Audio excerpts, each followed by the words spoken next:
السلام عليكم ورحمة الله وبركاته. الحمد لله رب العالمين، والصلاة والسلام على أشرف الأنبياء والمرسلين وعلى آله وأصحابه أجمعين وعلى من تبعهم بإحسان إلى يوم الدين. أما بعد، سبحانك لا علم لنا إلا ما علمتنا إنك أنت العليم الحكيم. قال الله تعالى: أولئك الذين هدى الله فبهداه مقتده. سامعین کرام، ہفتہ واری پروگرام نیک لوگوں کی صحبت میں اس کی ایک اور کڑی لے کر آج میں آپ کی خدمت میں حاضر ہوں.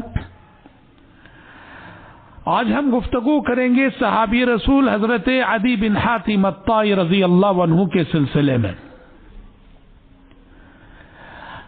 آپ نے حاتم طائی کا نام بہت سنا ہے. حاتم طائی کی زندگی کے قصے بہت پڑے ہیں.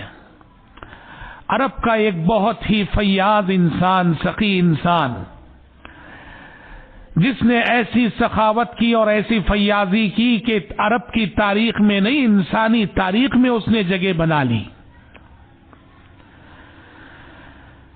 تو اسی حاتم طائی کے فرزند ہیں یہ حضرت عدی رضی اللہ عنہ، عدی بن حاتم الطائی. عرب کا ایک مشہور قبیلہ تھا، قبیلہ طائی، اسی سے نسبت رکھتے تھے، اسی لیے ان کے والد حاتم الطائی کہلاتے اور یہ بھی عدی بن حاتم الطائی کے نام سے مشہور و معروف ہے. حضرت عدی بن حاتم الطائی رضی اللہ عنہ اہل کتاب میں سے تھے، نصرانی تھے، کرسچن تھے. کرسچینٹی کا ایک فرقہ رکوسیہ بتایا جاتا ہے، اس کی طرف ان کی نسبت تھی. صحابہ میں سے اکثر وہ ہیں جو قبول اسلام سے پہلے جن کا شمار مشرکین میں ہوتا تھا، لیکن چند ایک صحابہ ایسے ہیں کہ قبول اسلام سے پہلے وہ اہل کتاب میں سے تھے، اور ان میں سے ایک نمایاں نام حضرت عدی بن حاتم الطائی رضی اللہ عنہ کا ہے کہ وہ اسلام سے پہلے کرسچینٹی سے تعلق رکھتے تھے. حضرت عدی بن حاتم الطائی رضی اللہ عنہ اپنے بارے میں وہ خود کہتے ہیں کہ مجھے اسلام سے بڑی نفرت تھی، بڑی کراہت تھی. پیارے نبی جب مبعوث ہوئے، پیارے نبی صلی اللہ علیہ وسلم کے سلسلے میں جب انہیں معلوم ہوا تو کہتے ہیں کہ میرے نزدیک آپ سے زیادہ ناپسند کوئی اور شخصیت نہ تھی. اور یہی وجہ ہے کہ جب انہیں اپنے علاقے پر مسلمانوں کے حملے کا اندیشہ ہوا کہ مسلمان حملہ کرنے والے ہیں، تو یہ اپنے اہل و عیال کو لے کر شام چلے گئے. ہوا یہ کہ مسلمانوں نے ان کے علاقے پہ حملہ کیا، اور جب حملہ ہوا تو ان کے قبیلے کے کچھ لوگ اور ان کے کچھ رشتہ دار مسلمانوں کے ہاتھوں گرفتار ہو گئے. اور ان گرفتار ہونے والوں میں حاتم طائی کی بیٹی صفانہ بھی تھی، یعنی حضرت عدی کی بہن. جب صفانہ گرفتار ہو کر مدینہ پہنچی، روایتوں میں آتا ہے کہ پیارے نبی نے حضرت علی کی قیادت میں فوج روانہ کی تھی قبیلہ طے کی جانب، اور اسی فوج کے ہاتھوں قبیلہ طے کے کئی لوگ گرفتار ہوئے، اور ان میں سے حاتم طائی کی بیٹی صفانہ بھی. جب یہ گرفتار ہو کر مدینہ پہنچی اور پیارے نبی سے ان کا سامنا ہوا صفانہ کا، تو انہوں نے رحم کی بھیک مانگی. پیارے نبی سے کہا: یا رسول اللہ، ہلک الوالد وغاب الوافد فمن علی. اے اللہ کے نبی، میرے والد کا انتقال ہو چکا اور میرے جو ذمہ دار بھائی تھے وہ غائب ہیں، اب آپ ہی ہیں، مجھ پہ احسان کیجئے. پیارے نبی نے پوچھا: کون ہو تم؟ صفانہ نے بتایا کہ میں حاتم طائی کی بیٹی ہوں. پیارے نبی نے دیکھا کہ شریف باپ کی شریف بیٹی ہے، نامور باپ کی بیٹی ہے، تو پیارے نبی نے ان کے والد کے احسانات جو انسانیت پر انہوں نے کیے، فیاضی اور سخاوت کے، اس کو مد نظر رکھتے ہوئے انہیں رہا کر ڈالا اور انہیں خوب نواز کر بھیجا. اور آپ صلی اللہ علیہ وسلم کے حسن معاملہ اور حسن اخلاق سے متاثر ہو کر یہ مشرف باسلام ہو گئی، اور مشرف باسلام ہو کر ایک روایت یہ کہتی ہے کہ یہی تھی حضرت صفانہ رضی اللہ عنہا کہ جو اپنے بھائی عدی کے پاس گئیں اور جا کر انہیں اسلام لانے پر آمادہ کیا اور انہیں اس بات پہ آمادہ کیا کہ پیارے نبی کی خدمت میں چلو۔ دیکھیے ایک بہن اپنے بھائی کے لیے کیا کر سکتی ہے۔ بھائی بہن کا رشتہ، بھائی بھائی کا رشتہ یہ بڑا مقدس رشتہ ہے، بڑا محترم رشتہ ہے، تو لہٰذا ایک بہن نے اپنے بھائی کے لیے کیا کچھ کیا ہے جب آپ یہ بتائیں گے تو تاریخ نے یہ حوالہ یاد رکھا ہے کہ صفانہ جیسی بہن اپنے بڑے بھائی عدی بن حاتم الطائی کے قبول اسلام کا سبب بنتی ہے۔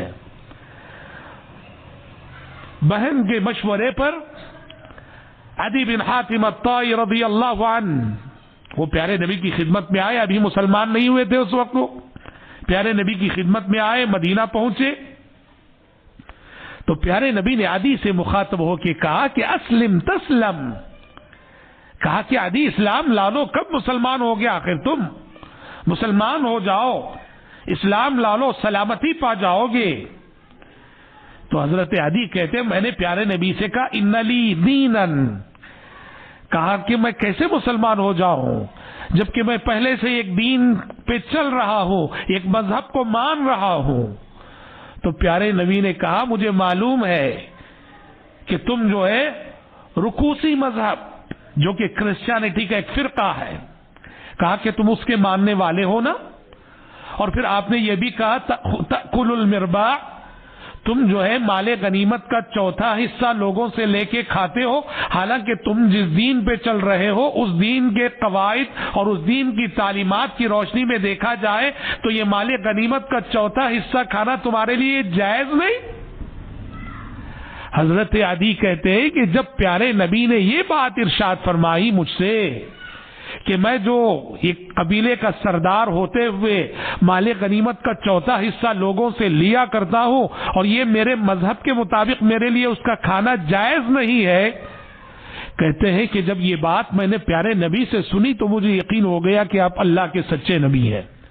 کیونکہ ایک نبی ہی یہ جان سکتا ہے اور ایک نبی ہی جان سکتا تھا۔ مجھے یقین ہو گیا کہ پیارے نبی سچے نبی ہیں۔ اور پھر پیارے نبی نے اس وقت حضرت عدی سے مخاطب ہو کے کہا کہ عدی، 3 پیشین گوئیاں آپ نے فرمائی عدی سے مخاطب ہو کر اس وقت ان کے قبول اسلام کے موقع پر، کہا کہ حیرہ کو جانتے ہو نا، ایک شہر کا نام، کہا کہ ہاں اللہ کے نبی، کہا کہ انتظار کرو، امن کے ایسے ایام آنے والے ہیں کہ حیرہ سے ایک عورت تنے تنہا اکیلی چل کر بیت اللہ جائے گی اور بیت اللہ جا کر وہ تنے تنہا واپس آئے گی، اللہ کے سوا اسے کسی کا خوف نہ ہوگا۔ دوسری پیشن گوئی کرتے ہوئے آپ نے فرمایا کہ عدی انتظار کرو اس دن کا جس دن تم لوگ یعنی مسلمان، جس دن تم لوگ کسرا فارس کو فتح کرو گے اور کسرا کے خزانے تمہارے ہاتھ میں ہوں گے۔ تیسری پیشن گوئی آپ نے فرمائی، کہا کہ عدی انتظار کرو، خوشحالی اور مال کی فراوانی کے ایسے ایام آنے والے ہیں کہ خرچ کرنے والا اپنے مال کو لے کے نکلے گا اور اسے کوئی قبول کرنے والا نہیں ملے گا۔ حضرت عدی کہا کرتے تھے، قسم کھا کے کہا کرتے تھے کہ اللہ کی قسم میرے قبول اسلام کے موقع پر یہ جو 3 پیشن گوئیاں پیارے نبی نے فرمائی، 2 تو میں اپنی آنکھوں سے دیکھ چکا، یعنی ایسے ایام اور ایسا امن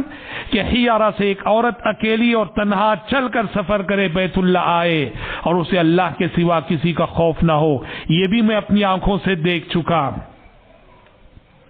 فارس کی فتح اور کسرا کے خزانے مسلمانوں کے ہاتھ میں ہو، یہ بھی میں اپنی آنکھوں سے دیکھ چکا۔ فرماتے تھے حضرت عدی اب مجھے تیسری پیشن گوئی کا انتظار ہے اور مجھے یقین ہے کہ جیسے پہلی 2 باتیں میں نے اپنی آنکھوں سے دیکھی ہیں، یہ تیسری پیشن گوئی بھی میں ضرور دیکھوں گا کہ مال کی اتنی فراوانی ہوگی کہ خرچ کرنے والا خرچ کرنے کے لیے مال لے کے نکلے گا اور اسے کوئی قبول کرنے والا نہیں ملے گا۔